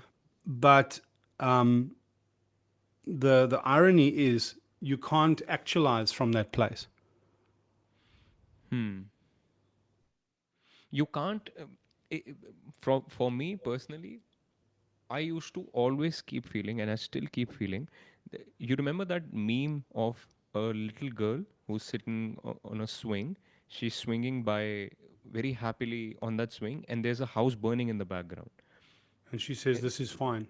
Yes, it always used to trigger me, man, and it still does because it appeals to a Oh, I part see of what me. you mean. Because if Yeah, you subscribe to that non-dual tradition, then you have to ignore the suffering in the world, and you have to make up a story about it. make up a story about it. That's it. You make up a story Oh about no, it in don't that. worry, it's all will It's be all okay in the fine. end, and Yeah, this is all an exactly. illusion. And I just go, dude, I can't. Yes, and I used to be able to make absolute peace with it. I really did. I used to Hmm. feel that not only is it just gonna be okay, it's already okay. It's already a part of the divine plan, and And it in a is sense, it is. exactly that. In a sense, it is, but me feeling not okay with the house burning is also a part of the fucking divine plan, man. I didn't put it in Yes, myself, right?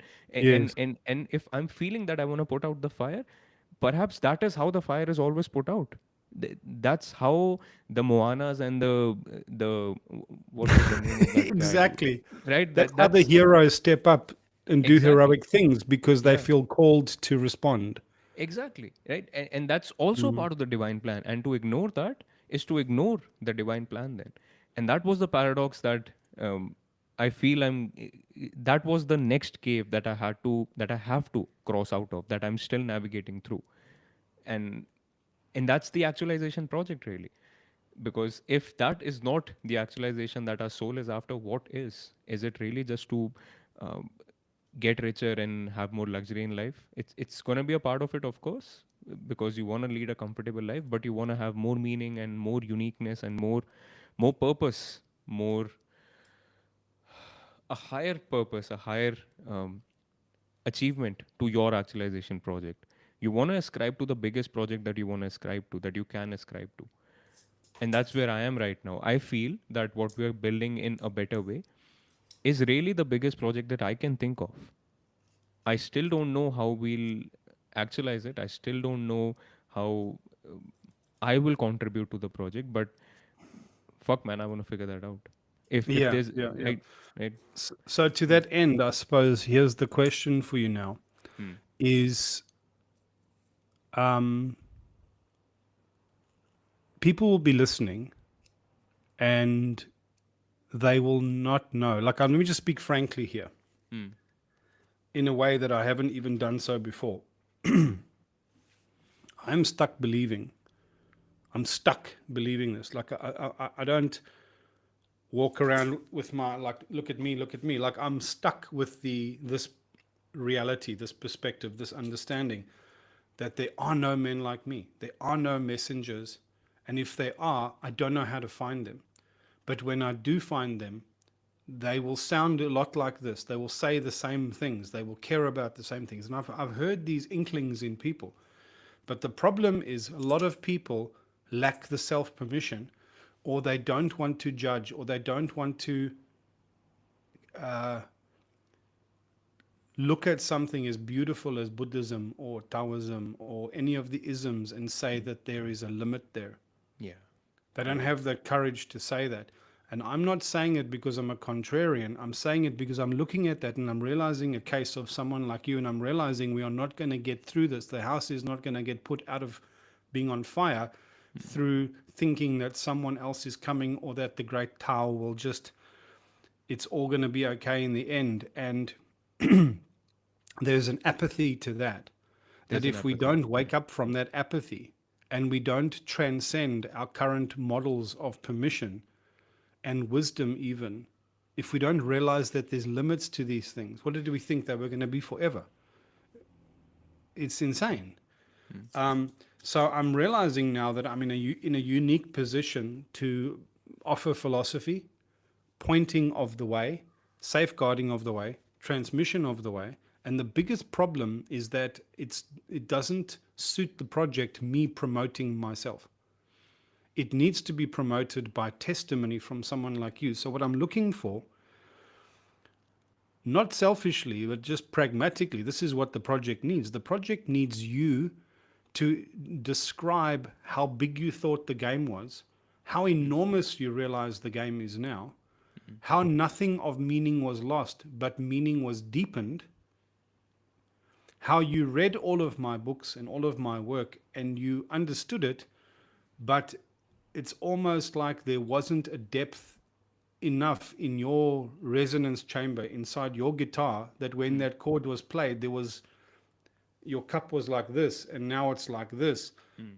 And now what you thought you understood is blowing you away, even though you were already familiar with the work and the pictures and the models and the language.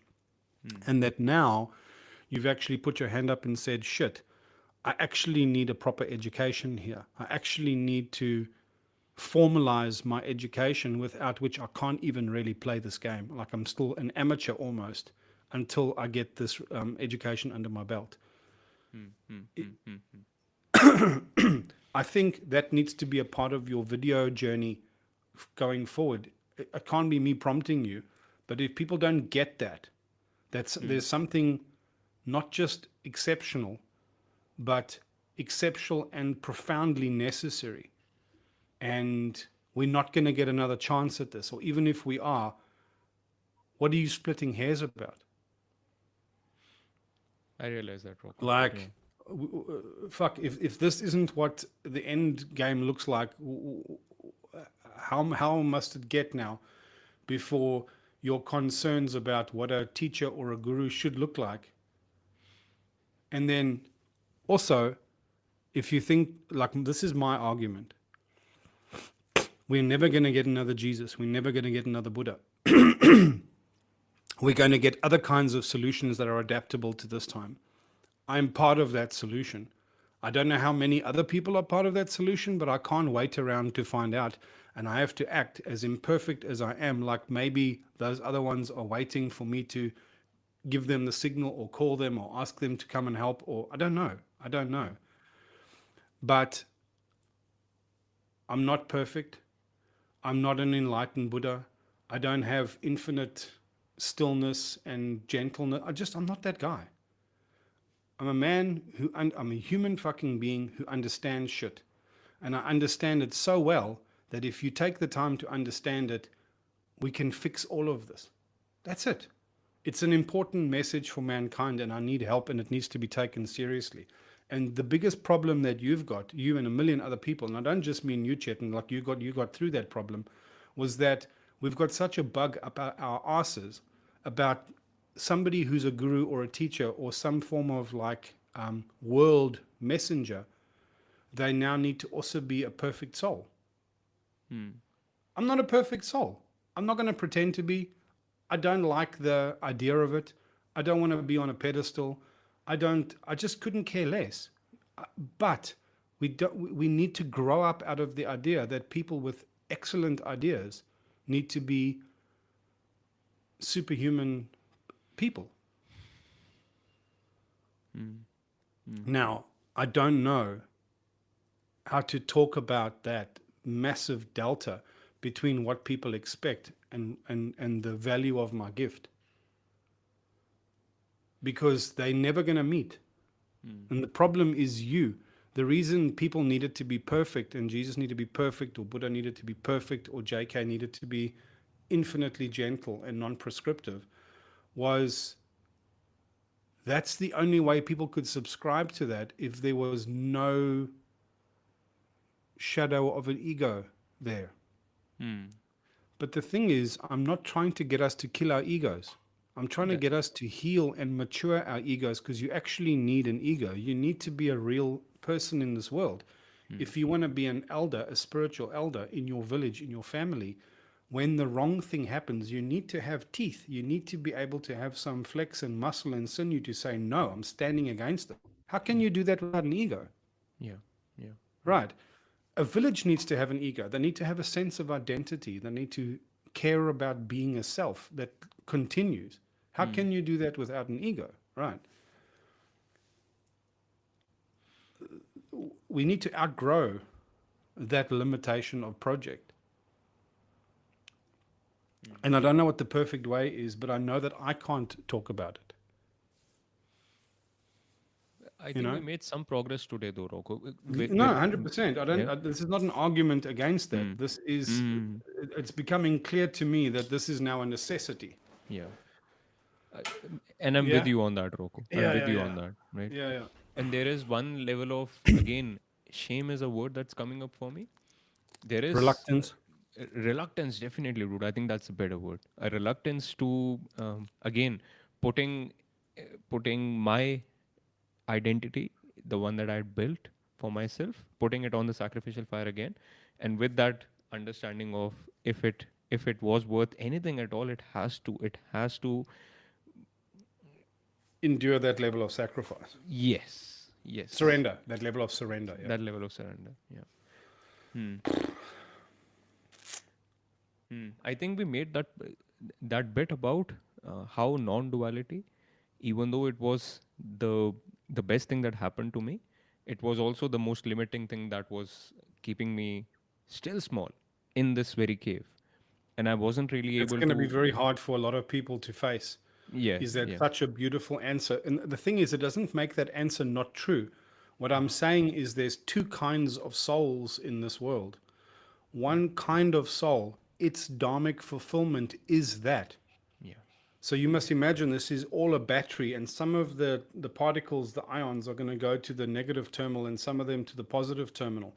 And it just needs to balance itself out. There needs to Hmm. be enough souls and consciousness filtering that way. And they also need to be the substrate. And not everybody needs to actualize super duper. Hmm. Sometimes their form of actualization is just to be the connective tissue in a family, in a society, in Yeah. a village. And so we're not saying that the only form of spiritual there is to become like a hermetic supermensch. Just being initiated and being part of the connective tissue with that level of integrated knowledge and integrated understanding. You don't even have to do anything amazing with that. Just the normal traditions and events in the calendar that we observe, just participating in that and welcoming children in and normalizing this healthy way is a form of actualization. That is some Hmm. people's dharma. Yeah. That's why dharma is so important. Now, the Hmm. irony was you were getting to the point where you were not honoring your own dharma for lack of self permission, because you didn't have a pathway and language and a paradigm. Now, the value of a teacher or a guru shouldn't be to take refuge in, like Ram Dass took refuge in his teacher. That is a model. We're Hmm. prescribing a slightly different model. I'm not that kind of guru or teacher. I'm a different thing. I'm a messenger. Mm. I'm a hierophant. I'm holding a line. I'm telling you there's a threshold. And I'm saying that all thresholds have a sameness to them.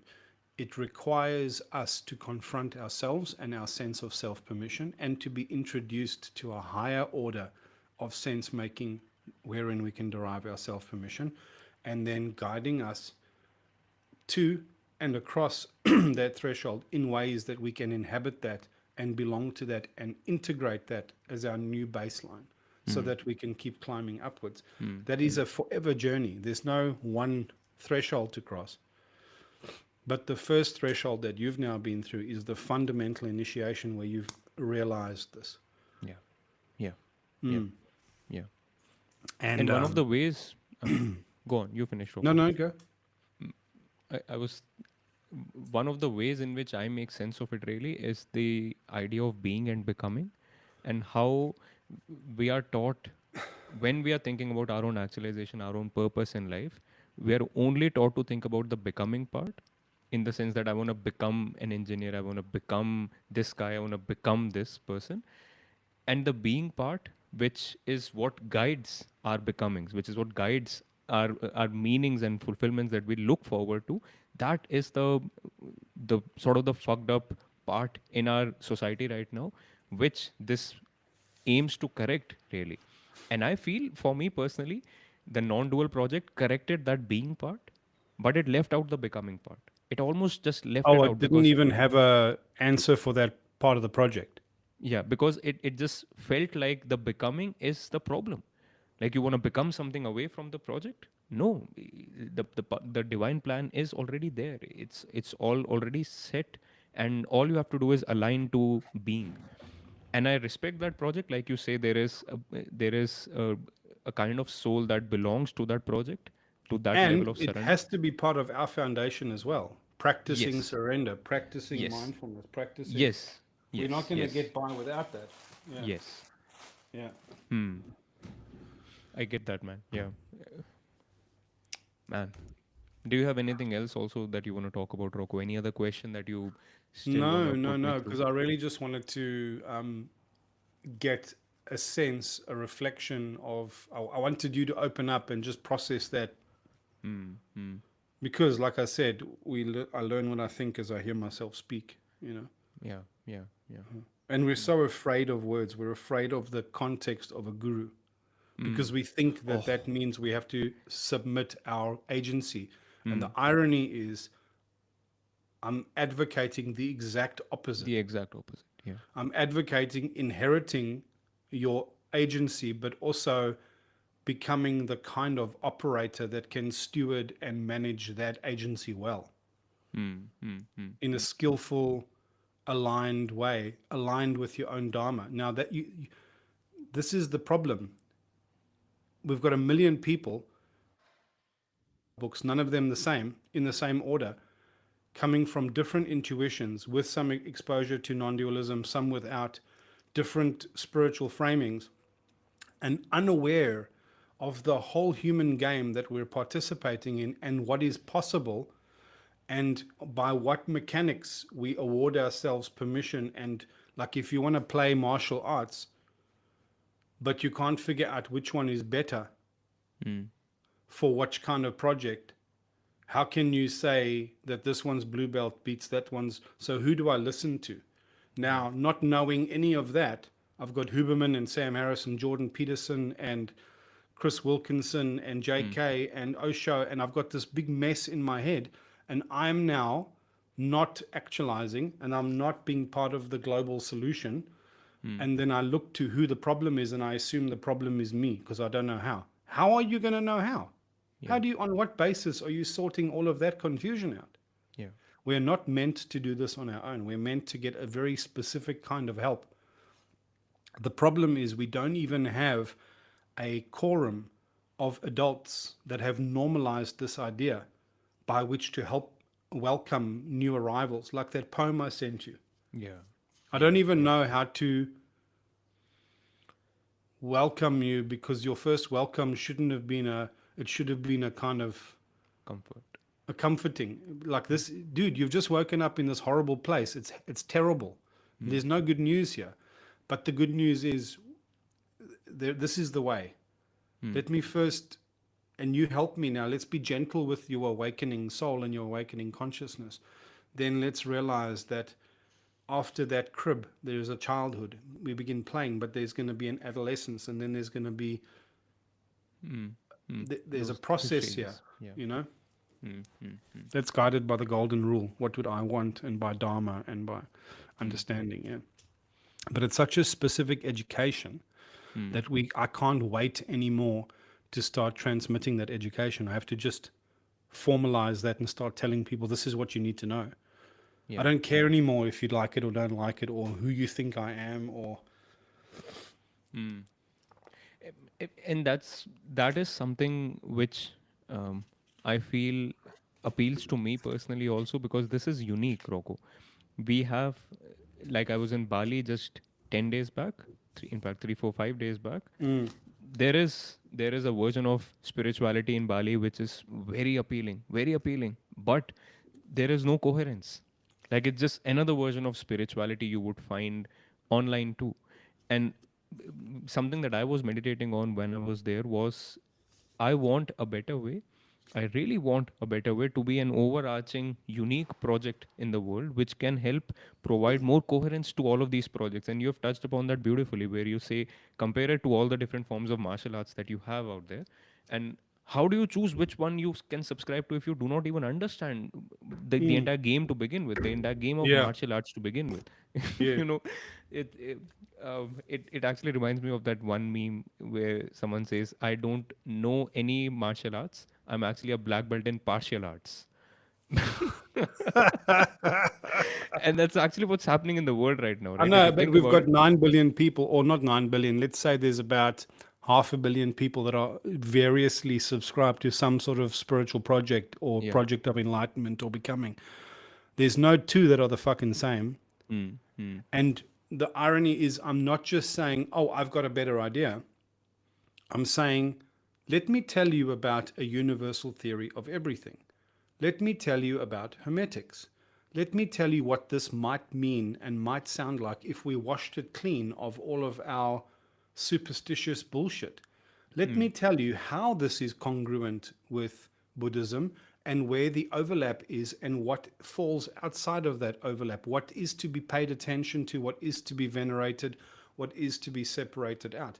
Let me show you the congruence with Advaita Vedanta, with Vedic philosophy, with Mahabharata, with Bhagavad Gita, with a Hmm. million things. Hmm. Hmm. If there Hmm. is any truth to be found, it must transcend any of these schools. Hmm. The question is not just to understand that. Hey, Morgan, I'm glad that you came and are listening to us jabbering away here. Excellent.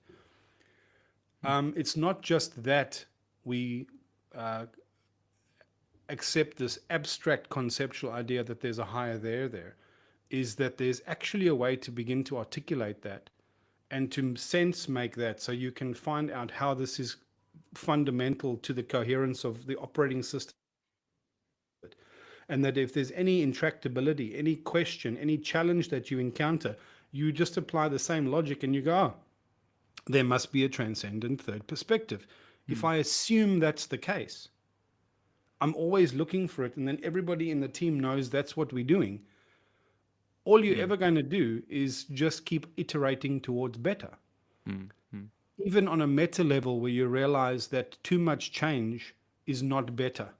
There Hmm. is something to be said for stability. So that even if there is a better way, there's such a thing as change fatigue, or people also Hmm. just need to integrate and Hmm. like make this solution land, and then we'll move on to the next piece. Yeah. Hmm. Hmm. Hmm. Hmm. Hmm. There's answers to all of these things that are non arbitrary, that can be proven, and they can be proven to resonate and align with universal principles.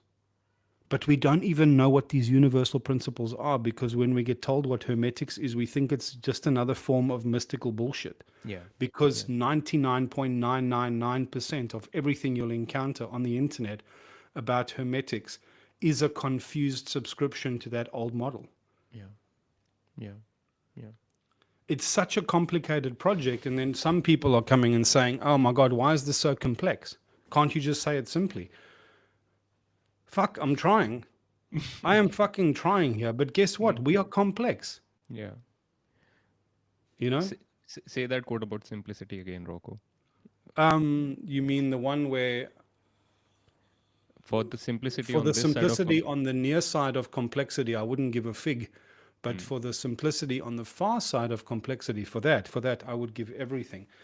Yeah. Because that is the only simplicity that we actually want to subscribe to. It's the one that transcends and encapsulates and subsumes all the Yeah. complexity, not the one Yes. that denies it, Yes. Exactly. bypasses it. Exactly. Yeah. Yeah. Bypass. Bypass. Spiritual bypass is the word really for so many Well, it's people. intellectual bypass, spiritual Mm. bypass, moral bypass, because Yeah. to hand it off to Jesus or to God or to anything else is also a form of bypass. Yeah. Karmic bypass. Yeah. Like, it's Yeah. not me. Something else will just deal with it. Yeah. Yeah. Oh well. Mm. This was good, Rocco. Thank you. Thank you for dragging me into this live, dude. Really. Thank you. I knew this was necessary, man. Mm. Mm. Mm. I knew it was necessary. Mm. You know, one of the things I did in Bali was I took this sound healing meditation thing, a 1.5 hour session Yeah. uh, in a place called the Pyramids of Chi in Ubud. It's a beautiful Ooh, place. nice. It's a beautiful place, I'd and love to operate there, man. Jeez. yeah, you know, the facilitator who actually guided me through the session, it was a group session. The facilitator is actually an Australian. He is from Sydney, lives in Bali now.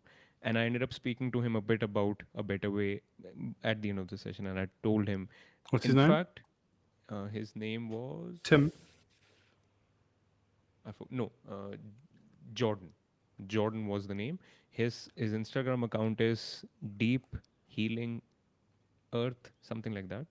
I did message him. I mean, Yeah, I yeah, yeah, asked yeah. him because he he played so many different kinds of music there in that meditation practice that I told him about you. I told him about the sound meditation that I've been doing lately, and I asked him if he was on Spotify, if I could actually find him there, and if he can actually transmit this meditation experience online as well, because not everyone will come to Bali and pay 2000 INR or whatever money, to actually go through this meditation. And he said that he has been receiving this from a lot of people and maybe he will do it. I did leave him a note that if he wants to collaborate, we are looking for people like him in a better way. Like, Did I he think, take you seriously or did he just humor you? I'm not sure.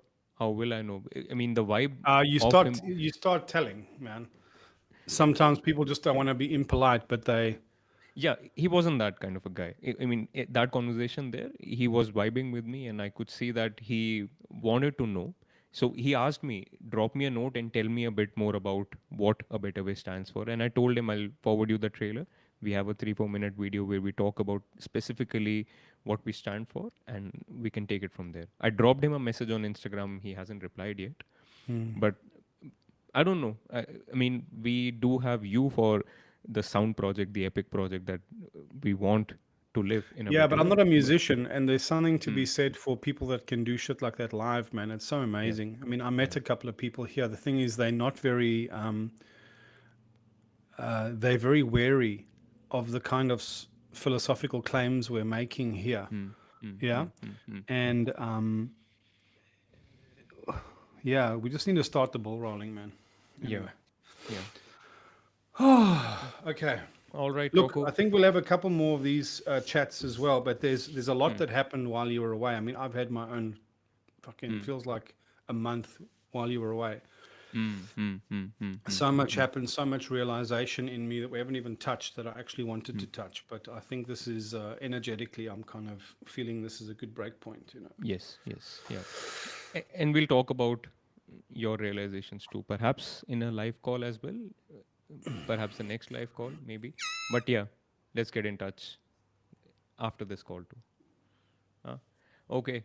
We'll thank, yes, we'll do the head rolls and we'll thank the millions and millions of people who joined us live And for this this hand thing amazing. as well that Indians do.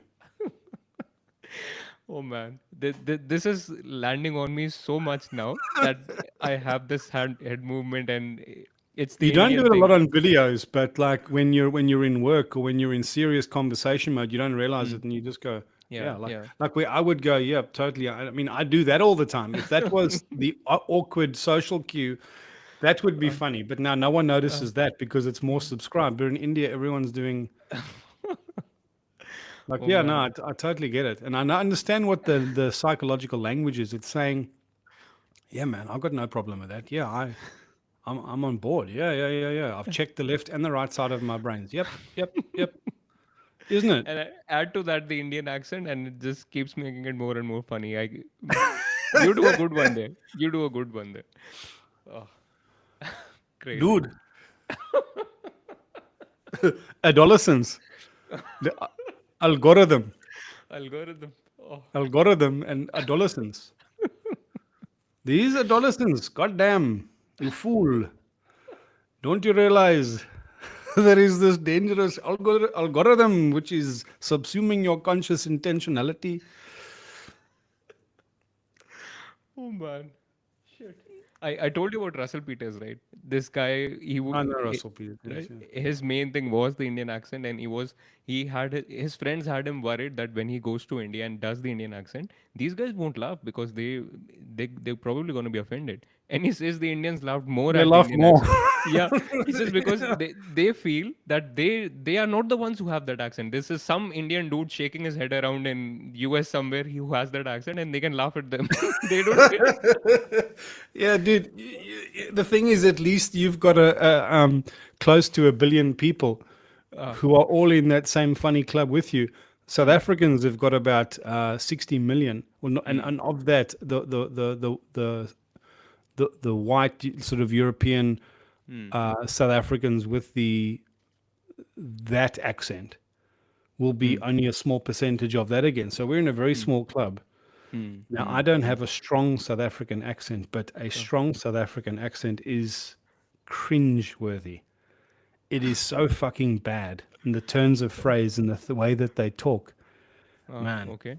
oh, bro, I listen to that and I just like, oh, Give me a ouch. little of it, Rocco. I am not aware of this, honestly. So Give me a little. they talk like that. They Chetan, this was a great video. I just wanted to share to everybody like how good this was, because everybody liked to be a little bit spiritual and like to talk about consciousness and that kind of thing. Dude, it's bad.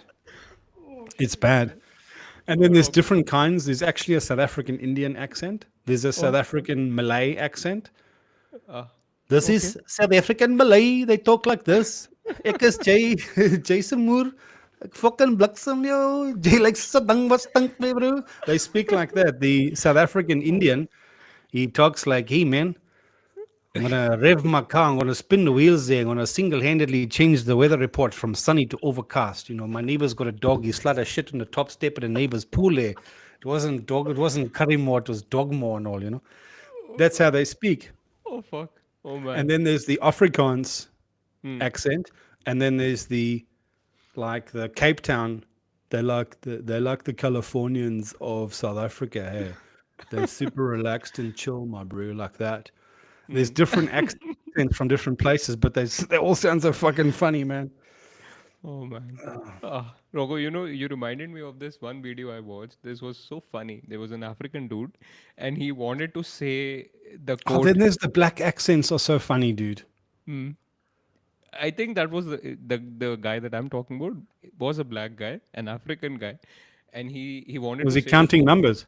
No, he wanted to say the quote, "Don't judge a book by its cover," and he just couldn't get through it. He said, "Don't cover the book. Don't judge But he the didn't give cover." up. He just kept He going. he just kept going, and in the end, he just said, "Whatever, man. Just don't do it. Just don't do it." There's one. Oh. There's one where a guy was. He was like the Donald Trump equivalent of South African presidents. So he was a black president, but he wasn't very sophisticated. And Hmm, there's some incredible sophisticated operators that have been hmm, predecessors of his, like Thabo hmm, Mbeki, a hmm, very eloquent statesman, Nelson Mandela, hmm, highly hmm, educated lawyer, humanitarian, just incredible human beings. He was not one of them. He was a hmm, lot more like Trump. hmm. And he was trying to sound smart in a room full of smart people, and he was reading a speech, and the speech was supposed to say, in the Oh, beginning, right? I have watched that. You've seen this Yeah. one, Yes. in the Beginning. beginning. And then he steps through it for himself, but he still fucks himself up as he steps through it. So he goes, in their beninging. In their beninging. In their beninging. Ah, to in the front of that, ne? In their beninging. He also couldn't read numbers, like Okay. 675,321. That's complex. Mm, mm, mm. 673,157,100. But this is a politician talking at the world stage. I just want to fucking crack up. Oh fuck, Yeah. man. Oh, oh, oh man. And I then all hope. of this is, of course, deeply politically incorrect. But aren't you so glad Mm, that one of the silver linings of a Trump presidency is that decorum is so violated now mm, that these kind of jokes are banal again. mm. You know, when woke fever took over, just to make it clear, we're not suggesting that anyone that anyone who feels like a marginalized minority should not have a sense of identity or a sense of voice or a sense of dignity. That's not the argument. Mm. But the way that the woke movement attempted to enshrine and protect that got it very wrong. They were tone deaf. It was thought policing. Yeah, they took it Yeah, to the and you other couldn't extreme. say anything, and you can't even misgender someone or get their pronouns right. And honestly, I don't have much tolerance for that. I have compassion for people who that's their reality, but Mm, then don't come and then tell me now what I should be ashamed of because I can't track all of that constantly in motion minutia. yeah.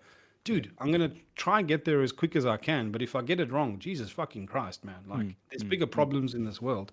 mm, And now that the level of shit that he's breaking, like the social norms that he's kicking over and just fucking mm. abusing, right? Now you can make these jokes again. Yeah. That is a silver lining for sure. It is. It's Mm, not the way I wanted us to get here, yeah. but sadly, if we're uninitiated and we're not aware of the game that we're playing, Mm, the pendulum has to overswing yeah. for us to go, oh, that's too far. Oh, that's too far. Oh, that's Mm, too far. And the problem is the political parties on either side, the left in America, cannot admit that their excesses of driving identity politics and political correctness mm. empowered the crazy shit that we got. Like the pendulum went too far. Yeah. So now it has to go too It far. has. Yeah. Now the right, when eventually the left pull that back, are not going to be able to admit that a fucking Nazi salute and a man with a chainsaw on stage and somebody who accepts golden jets from the Saudis, like this is Mm, all fucked. mm. They won't be able to admit that that's wrong. Yeah. Yeah. And then what's gonna happen? Mm, Eventually, the momentum of the pendulum, like when a child is on a swing, they mm, want to swing higher and higher and higher. mm, There's a fantasy that they want to go around the top, mm, mm, mm, mm, mm, but there's no speed that you can get on a swing at the park where you can go around the top. You'll get mm. to the top and then you'll crash straight down and bash your Yeah. head on the pole. Mm, That's what's going to happen. mm, And we're building towards that crescendo. And if you can't notice that, wow, mm, mm. fuck, you're in for a horrible surprise. Anyway. That Okay, dude. that's in one essence that message in the movie. Don't look up.